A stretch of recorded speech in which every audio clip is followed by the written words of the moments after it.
What is up, ladies and gentlemen? Elf Knight FF here, bringing you another Call of Duty Black Ops 3 strategy vid.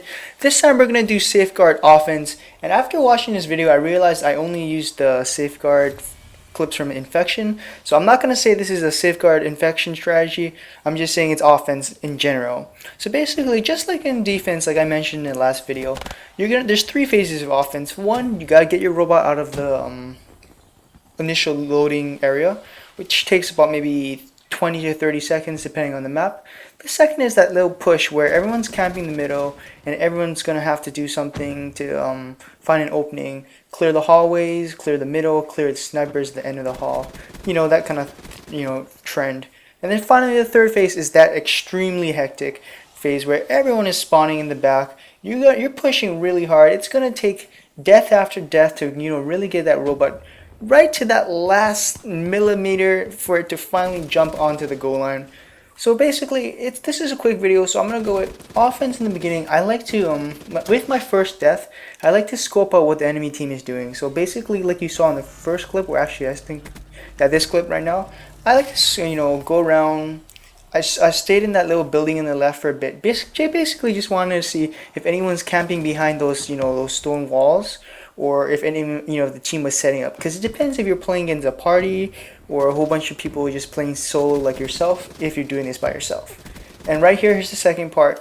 I see this area right here because this is where I consider midpoint, and it's right in the open, so I really need to get them around the robot out of this area. And you're gonna see this thing on the right is very vital because it is the second flank route. There are two flank routes, mainly because most people don't run up the middle. Some do. Some are ballsy enough, and I give them credit.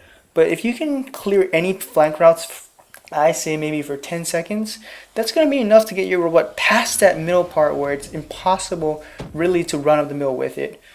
Unless you've got that really, team player type of player, and he's going to just keep going death after death. 2 and 57 kind of guy, but he wins the game. And you know what? You got to love him, but those guys are rare, especially in a shooter video game where, no one's going to do that. And then finally, the third phase, as you can see clips here, especially in this map where there's a big building that separates half the side from the other, you're going to have to, be very either gamesy, or teammatey, or you're going to be selfish. In one way, get that robot in there, concussion, anything you can. Too bad there's no riot shields in this game. It'd be perfect for this situation. Either concussion, you just basically slow down the team. It's going to take you 4 or 5 deaths against a trained team. But there's the other method where you just flank around again. If you can take out 3 guys per kill just because you're flanking, it's going to cause problems with the enemy spawn. It's going to allow your teammates, hopefully, to really guide that robot the last 10-30 meters. And if it works, you win. If it doesn't, check out the defense video I put up. It's a lot easier to win on defense if you're without teammates by yourself, as long as you can mess up the enemy spawn and completely shut down the robot. So thanks for watching.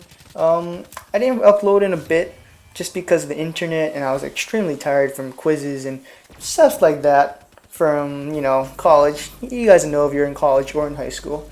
Thanks again for watching. I'll see you guys later. Shoots!